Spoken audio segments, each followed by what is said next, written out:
नमस्कार सगळ्यांना. आज आपण पाहणार आहोत झटपट आणि मऊ लुसलुशीत कांदे पोहे कसे बनवायचे.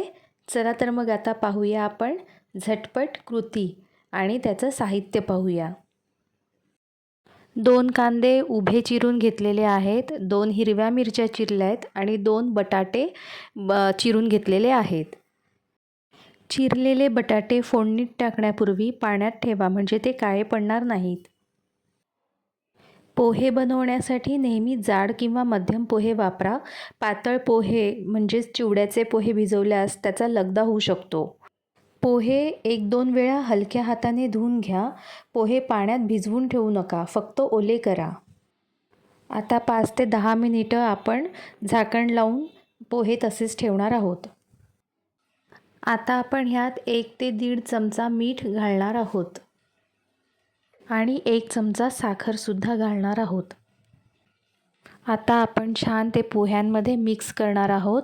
पोह्यांच्या प्रत्येक दाण्याला मीठ आणि साखर लागणार. आता आपण एका कढईमध्ये 2 ते 3 चमचे तेल घालणार आहोत. त्यानंतर त्यामध्ये मोहरी, जिरे, हिंग याचा छान तडका देणार आहोत. कढीपत्ता असल्यास फारच उत्तम, पण माझ्याकडे आत्ता कढीपत्ता नव्हता त्यामुळे मी टाकू नाही शकले, परंतु कढीपत्त्याने पोह्यांना फार छान चव येते. आता आपण चिरलेला बटाटा फोडणीत घालणार आहोत आणि त्यानंतर कांदा, मिरची हे सुद्धा आपण छान तेलामध्ये परतून घेणार आहोत आणि बटाटा चांगला शिजवून घेणार आहोत.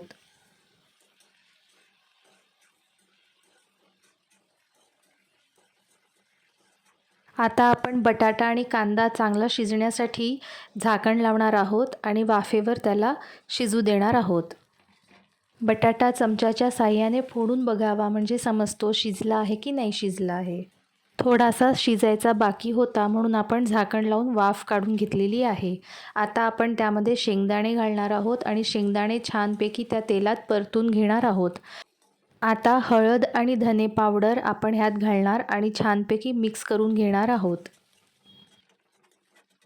आता आपण ह्यामध्ये भिजवलेले पोहे घालणार आहोत आणि ते छानपैकी एकत्रित मिक्स करून घेणार आहोत.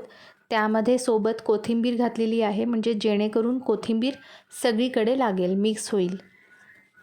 बघा आपले गरमागरम मऊ आणि सुटसुटीत कांदे बटाटे पोहे तयार आहेत. दिसायला तर हे खूपच छान आहेत आणि चवीलाही खूप उत्कृष्ट लागतात. ही रेसिपी घरी करून पहा, नक्की ट्राय करा आणि मला कमेंट बॉक्समध्ये नक्की सांगा. आणि जर तुम्हाला आजचा व्हिडिओ आवडला असेल तर व्हिडिओला लाईक करा, शेअर करा आणि प्लीज चॅनलला सबस्क्राईब करा. पुन्हा भेटूया अशाच एका नवीन आणि चटपटीत रेसिपीसोबत. तोपर्यंत पाहत राहा शुचिता झटपट रेसिपीज. धन्यवाद.